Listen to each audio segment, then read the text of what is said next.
दोस्तों, सनातन हिंदू धर्म में तुलसी के पौधे का महत्व सबसे अधिक है।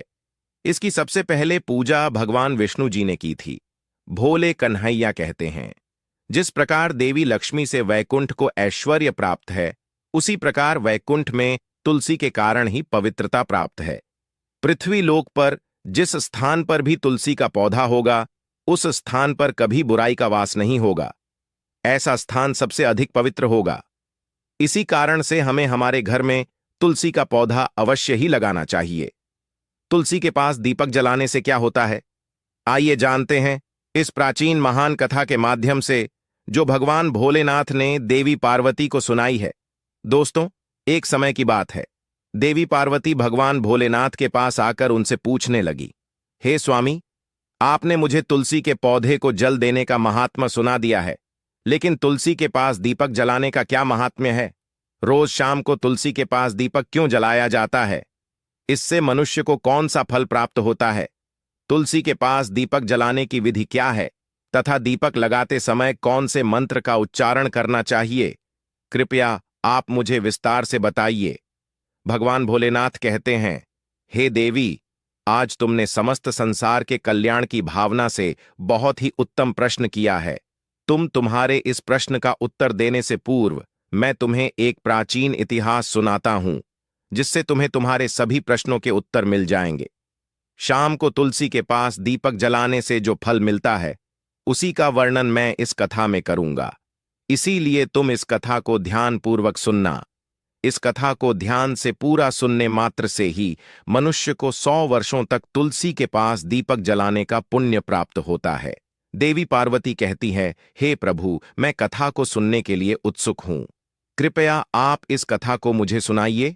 मैं इस कथा को ध्यानपूर्वक सुनूंगी। तब भगवान भोलेनाथ देवी पार्वती को वह कथा सुनाने लगते हैं।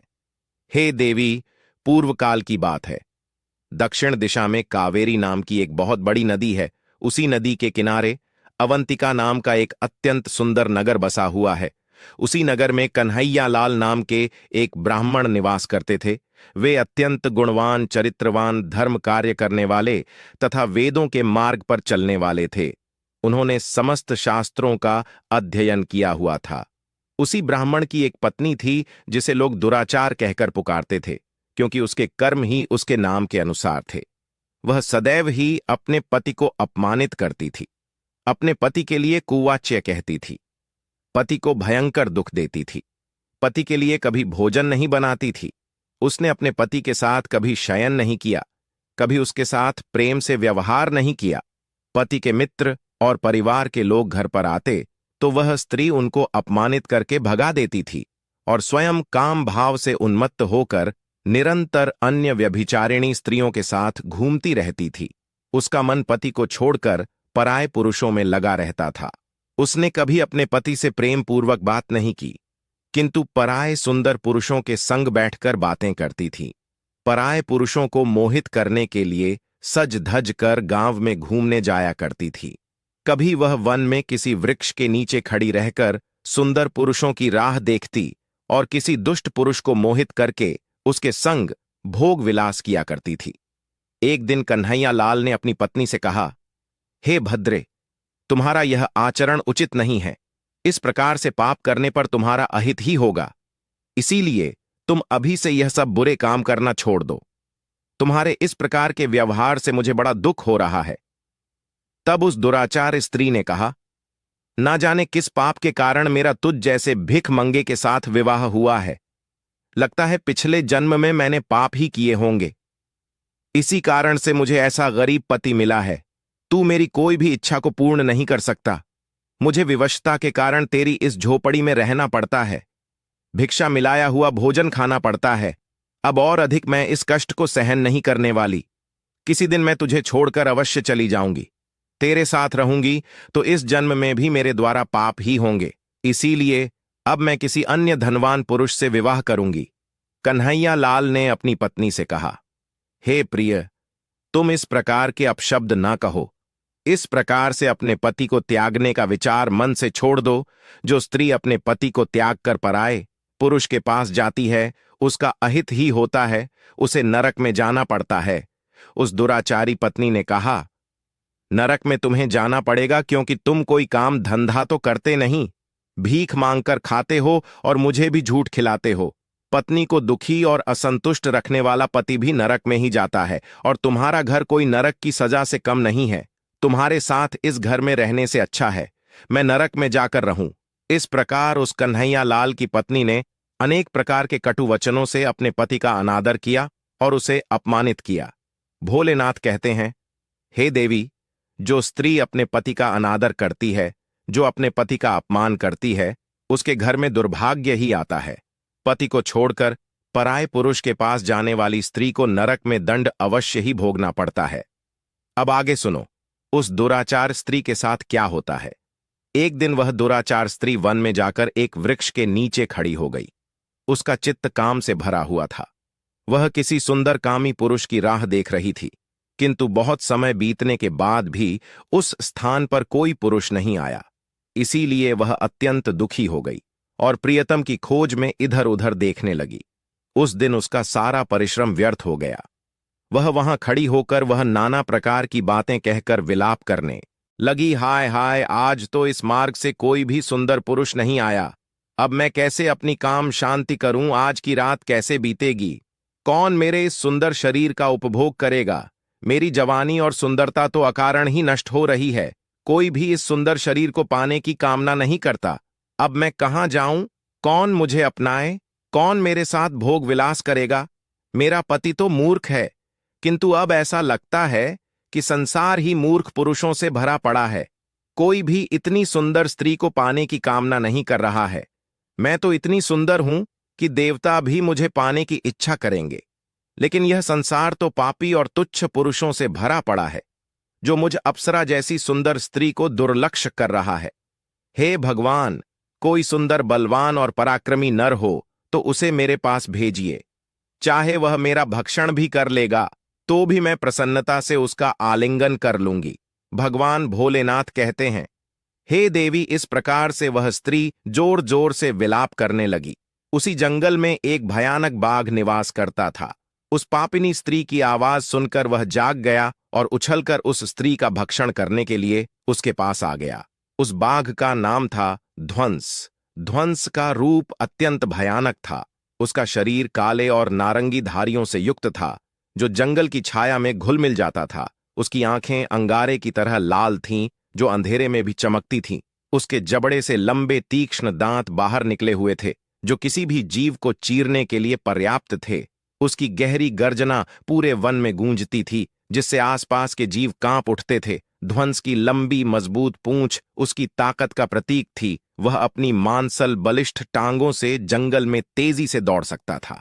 ध्वंस का पूरा शरीर शक्तिशाली मांसपेशियों से भरा हुआ था, जिससे वह एक ही झपट्टा में अपने शिकार को धराशायी कर सकता था। उसकी नाक से बार बार गर्म सांसें निकलती, मानो वह हर पल अपने अगले शिकार की तलाश में हो। ध्वंस का एकमात्र लक्ष्य उन पापी और दुराचारी लोगों का भक्षण करना था, जिन्हें उसकी नियति ने उसे सौंपा था। उस भयंकर बाघ को अपने सामने खड़ा हुआ देखकर उस स्त्री के पसीने छूटने लगे। वह भय से थर-थर कांपने लगी। वह स्त्री कुछ करती, इतने में ही उस बाघ ने अपने पंजे से उसे घायल कर दिया और वह स्त्री जमीन पर गिर पड़ी। जमीन पर गिरते ही वह स्त्री चिल्लाते हुए बोली, अरे बाघ, तू किस लिए यहां पर आया है? मुझे क्यों मार रहा है? मैं यहां पर अपने प्रियतम को खोज रही थी। तू मुझे छोड़ दे। मेरा भक्षण करके तुझे क्या मिलेगा? उस स्त्री की यह बात सुनकर वह भयानक बाघ क्षण भर के लिए रुक गया और हंसते हुए बोला, हे दुष्टा, आज विधाता ने तुझे मेरा ग्रास नियुक्त किया है। तुझ जैसी पापिनी स्त्रियों का भक्षण करना ही मेरा काम है। तभी मुझे इस शरीर से मुक्ति मिलेगी। वह स्त्री कहने लगी, हे बाघ, तुम कौन हो? मुझे सच सच बताओ, तुम्हें किस कारण से बाघ होना पड़ा और तुम मुझ जैसी स्त्रियों का भक्षण क्यों करते हो? पहले मुझे सारी बात बताओ और फिर मेरा भक्षण करो। फिर ध्वंस नाम का वह बाघ कहने लगा, हे पापिनी, मैं तुम्हें मेरे पूर्व जन्म का वृतांत सुनाता हूं कि किस कारण से मुझे बाघ होना पड़ा। पूर्व काल में दक्षिण देश में अमलापाहा नाम की एक पवित्र नदी बहती थी। उसी नदी के तट पर मुनिपर्णा नाम की एक नगरी बसी हुई थी। यह नगरी अपने सुंदर मंदिरों, शांत वातावरण और धार्मिक अनुष्ठानों के लिए प्रसिद्ध थी। वहां एक ब्राह्मण का परिवार निवास करता था। मैं उस परिवार में जन्मा था। मेरा नाम वेदानंद था। मेरे पिता एक आदर्श ब्राह्मण थे जो यज्ञ हवन और धार्मिक अनुष्ठानों का पालन करते थे। उस बाघ ने आगे कहा, हे स्त्री, मैंने अपनी किशोरावस्था में वेदों का अध्ययन किया और यज्ञ आदि धार्मिक कार्यों में पारंगत हो गया। लेकिन जैसे जैसे मैं बड़ा हुआ, मेरे मन में धन का लोभ बढ़ता गया। अनेक यज्ञों का आयोजन किया, लेकिन वे यज्ञ धार्मिक उद्देश्य से नहीं बल्कि धन सह के थे। मैं पापियों के था जो धर्म थे और उनके भोजन करता था। मैंने धन के लोभ में उनके अन्न कार्यों का समर्थन भी किया। धर्म के मार्ग भटकते हुए मैंने उन वस्तुओं का दान भी स्वीकार किया जिन्हें ब्राह्मण नहीं लेना चाहिए। मेरा मन इतना लोभ हो गया था कि मैं बहाने दूसरों से धनता और फिर भी वापस नहीं करता। मैंने अनेक प्रकार के छल कपट किए और इस प्रकार पाप करते हुए कई वर्ष बीत गए। समय के साथ मेरा शरीर कमजोर हो गया, बाल सफेद हो गए, आंखें धुंधली हो गईं और मुंह के दांत गिर गए। परंतु धन का लोभ अब भी मेरे मन से नहीं गया और मैं पाप करता रहा। उस बाघ ने अपने दुख भरे स्वर में आगे कहा, एक दिन धन के लालच में मैं फिर से नदी के किनारे गया। वहां मैंने अन्य धूर्त ब्राह्मणों के साथ मिलकर लोगों को ठगा। हम सभी ने झूठे मंत्रों का उच्चारण किया और बिना विधि विधान के ही देवी देवताओं का पूजन किया। इसका उद्देश्य के केवल अधिक से अधिक धन दान में प्राप्त करना था। हमने लोगों को धर्म के नाम पर धोखा दिया। उस दिन मैंने काफी धन एकत्र किया, लेकिन उसी समय मेरे साथ एक भयानक घटना घटी। मैं उसी दिन नदी के तट पर बैठा हुआ था। तभी एक बीमार और भटकता हुआ कुत्ता मेरे पास आया। मैंने उसे दुत्कार कर भगा दिया, लेकिन वह क्रोध में आकर मेरे पैर में काट बैठा। मैं मूर्छित होकर वहीं गिर पड़ा। उसी क्षण मेरे प्राण निकल गए। मेरी मृत्यु के बाद यम के 2 दूत प्रकट हुए। वे काले और भयानक रूप वाले थे और उनके हाथों में जंजीरें थीं। उन्होंने मुझे पकड़ लिया और यमपुरी की ओर ले गए। यमपुरी में मुझे यमराज के सामने खड़ा किया गया। यमराज ने अपने दिव्य सिंहासन से चित्रगुप्त को आदेश दिया कि वे मेरे कर्मों का लेखा जोखा प्रस्तुत करें। चित्रगुप्त ने बड़े ही गंभीर स्वर में कहा, हे धर्मराज, यह ब्राह्मण जिसका नाम वेदानंद था ने अपने जीवन में घोर पाप किए हैं।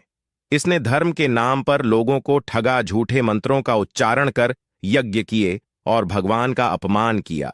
यह धन के लालच में धर्म से दूर हो गया।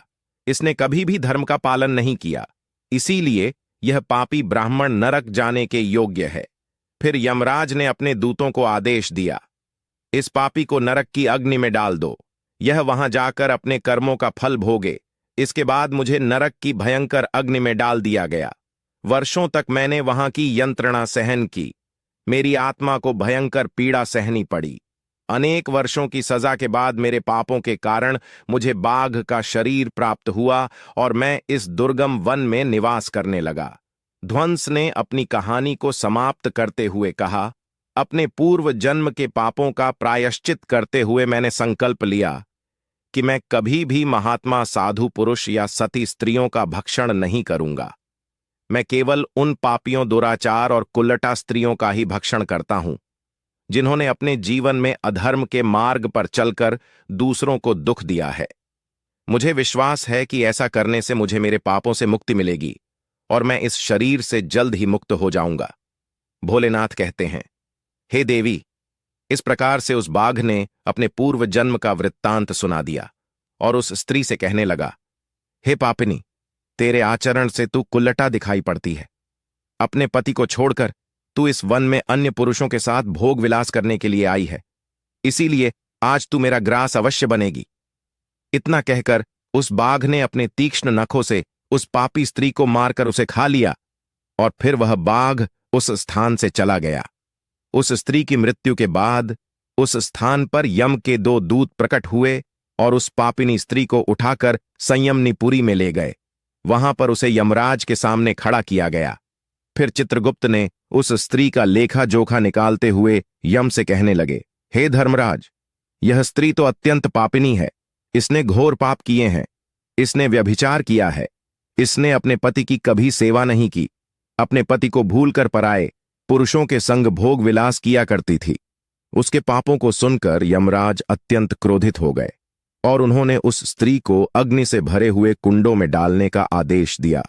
यमराज के आदेश को सुनकर वह स्त्री अत्यंत भयभीत हो गई और फिर वह दुराचार स्त्री यमराज से कहने लगी, हे धर्मराज, कृपया मुझे मेरे पापों के लिए क्षमा करें। मैंने यह अनजाने में पाप किए हैं। कृपया मुझे प्रायश्चित का अवसर प्रदान करें। यमराज कहते हैं, हे स्त्री, तुमने जो पाप किए हैं वे निंदनीय हैं। तुम्हारे पापों के लिए कोई प्रायश्चित नहीं है। जो स्त्री अपने पति का त्याग करती है, अपने पति को छोड़कर पराये पुरुष के संग विहार करती है, उसे निश्चित ही नरक में जाना पड़ता है। इसीलिए अब तुम्हें नरक की यातनाएं भोगनी ही पड़ेगी। फिर यमराज ने अपने दूतों से कहा, हे दूतों, इस पापी स्त्री को ले जाओ और इसे भयंकर नरकों में डाल दो। यह उसी के योग्य है। फिर यम के दूत उस स्त्री को नरक में ले जाते हैं। फिर अनेक वर्षों तक उसे जलते हुए तेल के कुंड में पकाया गया। फिर उसे निकालकर ररव नामक नरक में डाल दिया गया। इस प्रकार से उसे अनेक वर्षों तक अलग अलग नरकों में डाला गया। नरक में कष्ट भोगने के बाद वह महापापिनी स्त्री पुनः पृथ्वी लोक पर आकर चांडा के रूप में उत्पन्न हुई। चांडाल के घर में जन्म लेकर वह फिर से अनेक पाप करने लगी, व्यभिचार करने लगी, अनेक पापी पुरुषों के संग विहार करने लगी। फिर कुछ समय बाद पूर्व जन्म के पापों के कारण उसे कोढ़ का रोग हो गया और वह भयानक पीड़ा सहन करने लगी। उसका अंगंग जलने लगा, उसके नेत्रों में पीड़ा होने लगी। इस दुख को सहन करती हुई वह दिन बिताने लगी। फिर एक दिन वह तीर्थ में स्नान करने के उद्देश्य से अंतपुर में चली गई। वहां पर वह एक आश्रम के बाहर निवास करने लगी। उस आश्रम में एक तुलसी का पौधा था। अन्य स्त्रियों को वहां पर तुलसी के पास दीपक जलाते हुए देखकर उस पापी स्त्री को बड़ा आश्चर्य हुआ। फिर एक दिन वहां पर निवास करने वाले एक साधु से उस स्त्री ने पूछा, हे साधु महाराज, यह कौन सा पौधा है और यह स्त्रियां इसके नीचे दीपक क्यों जला रही हैं? तब उस साधु ने कहा, हे कल्याणी, यह अत्यंत पवित्र तुलसी का पौधा है। इसके दर्शन करने मात्र से ही संकटों का नाश होता है। इस तुलसी को जल देने से देवी देवताओं की कृपा प्राप्त होती है तथा इस पवित्र पौधे के पास दीपक जलाने से समस्त पाप नष्ट होते हैं। उस साधु की बात सुनकर उस स्त्री को बड़ी प्रसन्नता हुई और उसने साधु से कहा, हे साधु महाराज, यदि कोई अत्यंत पापिनी स्त्री भी इसके पास दीपक जलाएगी तो उसके पाप नष्ट होंगे। क्या वह साधु कहते हैं, हे पुत्री, यह सत्य है। यदि किसी स्त्री ने घोर पाप भी किए हो तब भी उसके पाप नष्ट होते हैं। उसके सभी जन्मों के पाप भी तुलसी के पास दीपक जलाने से नष्ट होते हैं। किंतु हे पुत्री, तुम कौन हो और किस कारण से यह प्रश्न पूछ रही हो? वह स्त्री कहती है, हे साधु महाराज, मैं महापापिनी हूं। मैंने व्यभिचार किया है तथा अनेक प्रकार के पाप किए हैं। मेरे पापों के कारण ही मेरी ऐसी दुर्दशा हुई है। कृपया मुझे पापों से मुक्ति का उपाय बताइए। साधु कहते हैं, हे पुत्री, अब से तुम नित्य इस तुलसी के पास दीपक जलाओ। तुम्हारे समस्त पाप और दोष समाप्त हो जाएंगे। उस साधु की बात सुनकर उस पापी स्त्री ने भी वही किया। उसने तुलसी के पौधे के पास एक दीपक जला दिया। इस प्रकार से वह स्त्री नित्य उसी स्थान पर तुलसी के पास दीपक जलाने लगी। फिर एक दिन वह स्त्री शाम के समय तुलसी के पास दीपक जलाने लगी तो उसी समय उसकी हृदय फटने से उसकी मृत्यु हो गई और वह वहीं जमीन पर पड़ी रही। फिर यमराज के दो दूत उस स्त्री को यमलोक ले जाने के लिए उस स्थान पर प्रकट हुए। जैसे ही यम के दूत उस पापी स्त्री को पाश में बांधकर ले जाने लगे, भगवान विष्णु के दो पार्षद उस स्थान पर प्रकट हुए। वे दिव्य पार्षद अत्यंत तेजस्वी और दिव्य आभा से युक्त थे। उनके शरीर से स्वर्णिम प्रकाश की किरणें निकल रही थीं, जो चारों ओर का अंधकार दूर कर देती थी। उनका रूप इतना मोहक और दिव्य था कि उन्हें देखकर किसी का भी मन श्रद्धा से भर जाता। उनके चेहरे पर शांत मुस्कान थी, जो अपार करुणा और दया का प्रतीक थी। उनके वस्त्र रत्न जड़ित और रेशमी थे, जो नीले और सुनहरे रंग में चमक रहे थे, मानो स्वयं वैकुंठ का सौंदर्य उनके व्यक्तित्व में समाया हो। उनके कानों में सुनहरे कुंडल झूल रहे थे, जिनसे दिव्य संगीत की ध्वनि प्रतीत होती थी। उनके माथे पर तिलक और चमकती हुई बिंदी थी, जो उनके दिव्यता का सूचक थी। वे दोनों विशाल कद और बलिष्ठ थे। उनके हाथों में दिव्य गदा थी, जो न्याय और धर्म की शक्ति का प्रतीक थी। वे उस स्त्री को अपने दिव्य स्पर्श से मुक्ति का आश्वासन देने आए थे, जिससे उसके सभी पाप नष्ट हो सकें और उसे स्वर्ग की यात्रा का अधिकारी बना सकें। उन पार्षदों ने यमराज के दूतों को रोक लिया और कहने लगे, हे यमदूतों, इस स्त्री को तुम छोड़ दो। यह स्त्री नरक जाने के योग्य नहीं है। तुम किसके आदेश से ऐसा अधर्म कर रहे हो? फिर यम के दूत कहने लगे, हे पार्षदों, हम यमराज के आदेश से इस पापी स्त्री को उठाकर ले जा रहे हैं, किंतु आप हमें किस कारण से रोक रहे हो? यह स्त्री अत्यंत पापी है, इसे नरक में ले जाने की आज्ञा मिली है। यह सुनकर भगवान विष्णु के पार्षद मुस्कुराए और बोले, हे यमदू, तो तुम सत्य बोलते हो, लेकिन इस स्त्री का एक ऐसा पुण्य भी है जो इसके समस्त पापों को मिटा चुका है। क्या तुमने देखा नहीं कि इसने अपने जीवन में संध्या के समय तुलसी के समीप दीपक जलाया है? यमदूतों ने चकित होकर पूछा, हे पार्षदों, क्या केवल तुलसी के समीप दीपक जलाने से इसके समस्त पाप नष्ट हो सकते हैं? भगवान विष्णु के पार्षदों ने गहन दृष्टि से यमदूतों की ओर देखा और समझाया, तुम इस बात को नहीं समझते। यमदूतों, तुलसी भगवान विष्णु की परम प्रिय है, और जो भक्त श्रद्धा और भक्ति से तुलसी के समीप दीपक जलाता है, वह विष्णु की कृपा का पात्र बन जाता है। संध्या के समय दीपक जलाने का पुण्य अनंत गुना बढ़ जाता है, और यह न केवल उसके पापों को नष्ट करता है, बल्कि उसे स्वर्ग का अधिकारी भी बनाता है। इस स्त्री ने सच्चे मन से तुलसी का पूजन किया और दीपक प्रज्वलित किया है। इसी कारण इसके सारे पाप जलकर राख हो चुके हैं। अब यह नरक जाने के योग्य नहीं है। यमदूतों ने अपने हाथ जोड़कर कहा, हे पार्षदों, आप सत्य कह रहे हैं। हमें इसके भक्ति के बारे में जानकारी नहीं थी। यदि यह भगवान विष्णु की प्रिय भक्त है, तो इसे हम कैसे नरक ले जा सकते हैं? भगवान विष्णु के पार्षदों ने मधुर स्वर में कहा, इसीलिए हे यमदू, तो अब तुम लौट जाओ। इस स्त्री ने तुलसी की सेवा की है। वह उस दीपक की रोशनी में अपने सारे पापों को भस्म कर चुकी है। अब इसे विष्णु लोक में ले जाया जाएगा, जहां इसका स्वागत होगा। यह अब स्वर्ग की अधिकारी बन चुकी है। पार्षदों की बात सुनकर उन यमदूतों ने उस स्त्री को उसी स्थान पर छोड़ दिया और यमलोक लौट गए। वहां जाकर उन्होंने यमराज को सारा वृत्तांत सुना दिया। फिर भगवान विष्णु के पार्षद उस स्त्री को दिव्य विमान में बिठाकर स्वर्गलोक ले गए। भगवान भोलेनाथ कहते हैं, हे देवी पार्वती, इस प्रकार से तुलसी के पास केवल दीपक जलाने मात्र से ही मनुष्य के सभी पाप नष्ट हो जाते हैं। जो स्त्री नित्य शाम को तुलसी के पास दीपक जलाती है, वह सौभाग्यशाली बनती है। उसके पूर्व जन्मों के सभी पाप नष्ट हो जाते हैं। उसे सुख समृद्धि की प्राप्ति होती है। रोज तुलसी के पास दीपक जलाते समय इस मंत्र का उच्चारण करना चाहिए, ओम तुलसी देव्य च विद्महे विष्णु प्रिया यच धीमहि तन्नो वृंदा प्रचोदयात्। भोलेनाथ कहते हैं, हजारों अमृत के घड़ों से नहलाने पर भी भोले कन्हैया को उतनी तृप्ति नहीं होती जितनी वे मनुष्यों के द्वारा तुलसी का एक पत्ता चढ़ाने से प्राप्त करते हैं। 10,000 गोदान से जो फल प्राप्त होता है, वही फल तुलसी पत्र के दान से पा लिया जाता है। जो मृत्यु के समय अपने मुख में तुलसी पत्र का जल पा जाता है, वह संपूर्ण पापों से मुक्त होकर भोलेनाथ के धाम जाता है।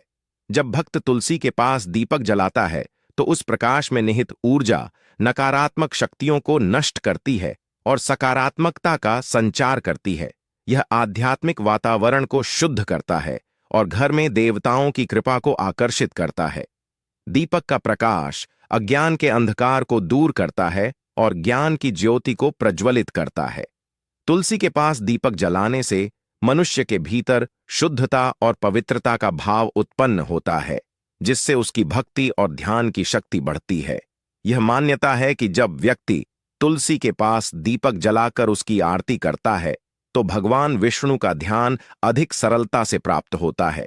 यह साधक के मन को स्थिर और शांति की ओर ले जाता है, जिससे ध्यान में एकाग्रता बढ़ती है।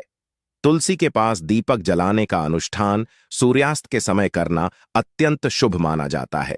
इस समय दीपक जलाकर तुलसी माता की आरती की जाती है और भगवान विष्णु का स्मरण किया जाता है। इसे करने से विशेष पुण्य प्राप्त होता है। प्रतिदिन संध्या समय में तुलसी के पास दीपक जलाते समय ओम नमो भगवते वासुदेवाय मंत्र का जाप करना चाहिए। यह मंत्र घर की नकारात्मकता को दूर करता है और भगवान विष्णु की कृपा प्राप्त करता है। तुलसी के पास घी या तिल के तेल का दीपक जलाना शुभ होता है। घी का दीपक अधिक पवित्र माना जाता है, लेकिन यदि संभव ना हो तो तिल के तेल का दीपक भी जलाया जा सकता है। तिल के तेल का दीपक नकारात्मक ऊर्जा होने में सहायक होता है। ऐसा कहा गया है कि जो भक्त प्रतिदिन तुलसी के पास दीपक जलाता है उसे 7 जन्मों तक पुण्य मिलता है और वह कभी भी दरिद्रता का सामना नहीं करता। उसके घर परिवार में हमेशा सुख शांति और खुशहाली बनी रहती है। धार्मिक ग्रंथों में वर्णित है कि तुलसी के पास दीपक जलाने से पितृदोष, गृह दोष और काल सर्प दोष जैसी बाधाएं भी दूर हो सकती हैं। इस उपाय से घर में नकारात्मक ऊर्जा का नाश होता है और सकारात्मक ऊर्जा का संचार होता है। तुलसी के पास दीपक जलाने से आत्मा की शुद्धि होती है और यह जन्म जन्मांतर के पापों का नाश करता है। इससे आत्मा को शांति मिलती है और व्यक्ति को सद्गति प्राप्त होती है। यह भी कहा गया है कि यदि कोई व्यक्ति जीवन के अंतिम दिनों में तुलसी के पास दीपक जलाकर भगवान का स्मरण करता है तो उसे मृत्यु के बाद यमदूतों का भय नहीं रहता और उसे सीधे भगवान के धाम में स्थान मिलता है। तुलसी के पास दीपक जलाने से देवी लक्ष्मी का आशीर्वाद मिलता है, जिससे वह के जीवन में कभी आर्थिक संकट नहीं आता और हमेशा समृद्धि का वास रहता है। तो दोस्तों, इस प्रकार से भगवान भोलेनाथ ने तुलसी के पौधे के पास दीपक जलाने का महत्व बताया है। आपको यह कथा कैसी लगी? कृपया कमेंट करके जरूर बताएं। जानकारी अच्छी लगी तो वीडियो को लाइक जरूर करें। कमेंट में जय भोलेनाथ, जय मां पार्वती, जय मां तुलसी जरूर लिखें। साथ ही चैनल को सब्सक्राइब करें। आप सभी का धन्यवाद।